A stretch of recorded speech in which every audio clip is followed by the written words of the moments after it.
Hey, you're not alone. Here's a secret nobody tells. Did you know that loneliness is one of the highest rates when people are in their 20s? As we're building our lives, we are often building our lives in isolation. We prioritize our careers and big moves, but as we discover ourselves, we often struggle. It can often feel like we have no support, like nobody truly cares about us. All of the important people in our life come and go with our life stages. It can feel like there is so much effort to make new friends. And when the rest of our lives are falling apart, why focus on friendship?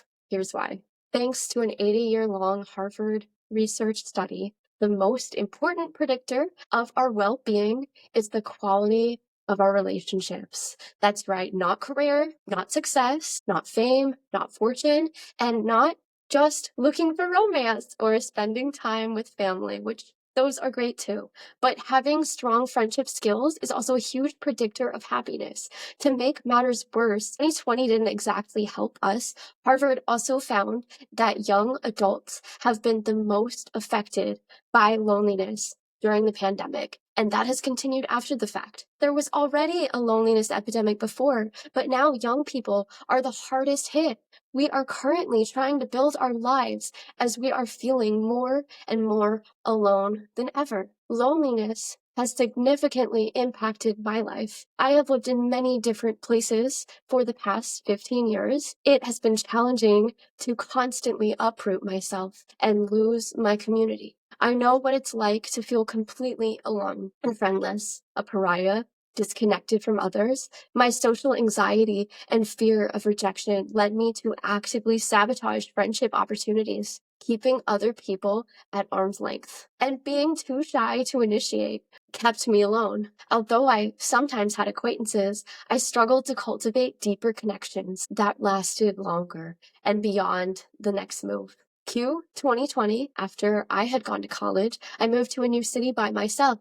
I spent the year alone in my apartment. I had moved for an in-person job that ended up being fully remote. It was the loneliest year of my life, and it was also the year that I realized that I had to change something. I finally realized that I was pushing people away through my actions, and I had to learn how to trust again, even if I was going to continue moving. I realized that I would never be happy until I had a community that fulfilled me, a community I could call home outside my family and outside a romantic partner. So in 2021, I decided to move to a different city for good, a new city where I hope to stay forever. I put myself out there for a year, trying so hard, trying every trick in the book to make friends. That continued. I had failures, I had wacky incidents, I learned, and despite my desire to bring communities together, I made a ton of mistakes. And before I met the right people, I was obsessing over my past, lost in my own toxic cycles and dysfunctional patterns,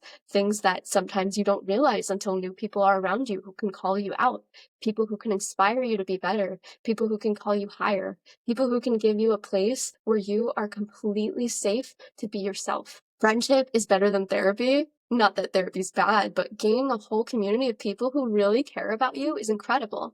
That stuff means worlds. It's just about finding the right people. I'm not exaggerating when I say this. Good friendships help emotional stability. Good friendships help us make decisions that match our values. It can even help us live longer. Many studies show this. That's why I'm so passionate about what I do, helping people create awesome communities and fulfilling intentional friendships that make them feel safe, that can support each other wholeheartedly, and really helping each other cultivate life purpose, because we are not the only ones who are alone out here. The Harvard research study also revealed the most significant factor that made people happy long term was community. And there's a huge difference between healthy friendships and unhealthy friendships. Friendships aren't inherently positive. Even if you already have friends, if they don't share your values, it might not be a good fit. If they don't support your dreams, it might not be a good fit. If they don't show up for you equally, might not be a good fit. If they don't make you feel safe, supported, and respected, if they don't encourage you and lift you up emotionally, if they don't act in trustworthy ways, then maybe you need to find new friends. And we might be making some of these same mistakes with people out of our own issues and trauma. So how can we find new friendships as an adult? Well, this is something I want to tackle with this channel and many other questions related to friendship. I feel I have been so obsessed with this issue for so many years. I am doing everyone a disservice if I don't bring things out of my mind onto here. I will also say, disclaimer, I have not always been a good friend to people. I have not always had the skills. I have not always known automatically how to be caring to someone when they're going through issues, how to forgive someone for something small, how to show up when I did something wrong, how to be direct when there's a conflict. I don't always know everything, and some of the reason I feel I know more now is because of all the mistakes I have made. They say the master has failed more times than the beginner has ever tried. I will never pretend to be a master, but I do really care about this issue. I think it's very important for people in our age range. And in terms of friendship failures I've made in the past, I've made the mistake of having one person who I lean to as my best friend, my biggest support system, because if something happens to that friendship, suddenly I'm in an emotional, desolate wasteland, an island of not having any form of support. So it's super important to have multiple friendships, not just one that you lean on. Things can happen. Somebody can move. Maybe the friendship isn't compatible on their end. Maybe it doesn't work out. So I really want to talk about this because there is a certain number of steps that you can take to make friendships in any situation, whether that be you move to a new city, maybe you have a breakup and now you want to lick your wounds and you don't want to just jump into another romantic thing. You're like, wow, some people have friend groups. That sounds fun. Maybe you are in a situation where due to some issue you've had personally or with your mental health or physical health, your previous group is not beneficial to you. I will also mention that friendships are the core of our behavior. We are the sum of the 5 people we are around. So if we are selecting to be around people who don't show things we are proud of, we might take that on the longer we're around. A lot of friend groups encourage each other to speak disrespectfully about each other. A lot of friendship groups encourage each other to do bad things. How many times have you heard the age-old adage that's like, I went into a group of bad friends, I fell in with the wrong crowd, and oops, I committed a crime. Not that you're out here committing crimes, I don't know you, but I'm just saying, think about who you want to be, vision your ideal, and you can find a community that matches that. If you've always wanted to be an amazing artist, well, making some artist friends really help you do that. A lot of people who are entrepreneurs say that the first thing that helped them create a successful business was making friends with other people who had successful businesses, because suddenly it seemed possible. Our friendships sometimes create our limits. We can't control who our family is. We can't control who our partner is if we're already in a relationship. It is true if you're single, you can pick carefully, but if you're already in a relationship, I'm not going to tell you to do anything there. I'm going to assume you're happy, and if not, I'm going to assume you know what to do there. But really, friendship groups are so important to our happiness. And when I say groups, I don't necessarily mean you have to be a part of some big clique. If you are a one-on-one person, that is totally fine and beautiful. And there are so many circumstances where you can find people to support you.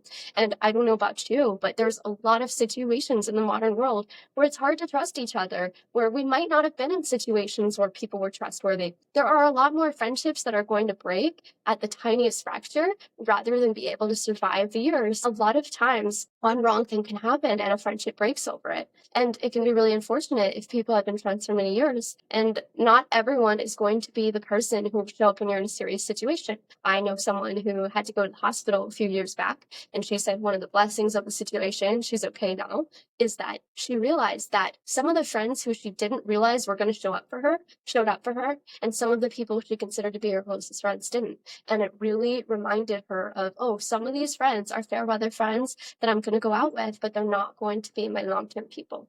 And for me, what I care about is thinking about your long-term people. I'm very focused on blue zones, which is essentially areas in the world where people live to be 100 and longer. And one of the biggest things it says help people live this long is supportive communities. And a lot of these community systems actually have something called Mauis, which are groups of people that come together as friends and are able to support each other through any life stage throughout their entire lives. My goal is for people to have a couple of friends that they can call years later or retain close dynamics with. It's true that when we're young, when we're kids, we might just hang out with whoever's in school with us. But when we're not in school anymore, when we can't talk about that upcoming test or that upcoming sports game, we might realize we didn't have that much intrinsically in common with them. So now as adults, there's this beautiful time where we can really reflect on our dreams, our goals, and our desires as people, our values, and our hopes. And we can really figure out how we are going to find a friend group that fulfills us. I'll also mention in my own sadness, I see I have this string that has been out potentially the entire time. I'm human too, so forgive me there. But I will say the ideal friend circle is going to be something that can inspire you to feel safer and more present in your life with people you can go to, who you feel like you could trust. And this will have an amazing effect on the rest of your life. You'll feel less stressed at work. You'll feel more empowered to do what you need to do. You will have guides in terms of knowing what to do in situations. Everyone's probably experienced getting bad advice from a friend, but if your friend really shares your values, they're going to call you higher. They're going to know what you probably want to do as well. There are studies that say that friends actually share similar brain reactions when something happens. So a lot of friends have similar senses of humor. We might laugh at the same times. We might have the same reaction if something happens. And actually, even if we are different over time, the more we hang out with people, the more similar these brainwaves become. Friendships really do have the potential to buffer anything you could go through in your life, any life transition. So what I want to do is talk about how can you go out there and make these friend networks, and how can you prioritize it depending on your situation. Maybe you graduated and you moved to a new place. Maybe you're starting a new job and you're like, how do I do this? I will also talk about making new friends if you just went through a breakup. That could be a breakup. It could be a divorce. It's going to be the same thing, but basically you need support around you and you suddenly realize that your relationship was your primary source of support. I'm going to be the one to talk to you about how can we get support around you no matter what happens here. And I'd also like to talk about a lot of situations related to how to make and keep friends. So really thinking about how can you run an event with multiple people? How can you come up with an event that certain people will go to repeatedly and then become friends? How can you build a club or a hobby group? How can you find clubs or hobby groups that fulfill you and fit you? How can you find something that matches you where you might be able to meet the right people? How can you see if there's a fit? What do you do to vet things? How can you host a birthday party, a dinner, all sorts of things? More people need to think about having balanced social connections that can support them through different times in life, because we're going to be in times in our life where maybe that job doesn't work out, that relationship doesn't work out, the mood doesn't work out, and we're just left with ourselves. There's a lot of deep philosophical questions in life that we need to ask ourselves. What direction am I going in next? Maybe you get laid off, and maybe some life situation doesn't turn out the way you planned. People who we can talk to about these things, who we can have a trusting dynamic with, can really help guide us through our lives. And especially someone that's a non-family member can have an objective perspective that can really help support us. So with that, I'm super excited for this channel, and I hope that you will stay with me on my mission, and feel free to check out more videos if I've posted some by the time you're checking this out. So with that, I thank you very much, and I am going to retire. And please leave a comment, like, and subscribe if you'd like me to do any more. And one thing I want to encourage in the comments, if you can ask any questions about making friends. What do you struggle with? Is that something you struggle with? So with that, thank you very, very, very much. And I hope you have a good one.